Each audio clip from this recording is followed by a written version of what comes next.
在资源回收厂看到一台直立型的电风扇，那它整体外观看起来就很漂亮，各位看一下，连保护膜都没有拆，整台几乎是全新的。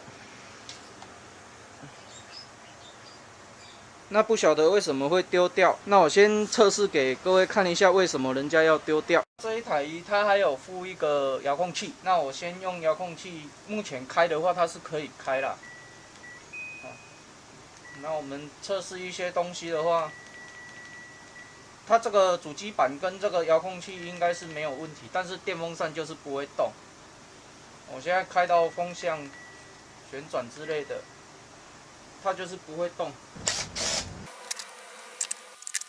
各位看一下，很简单，这边断了一根线，我们看一下，它应该是接在 SW2 这边，给它接上去应该就可以。有了，它有在动了。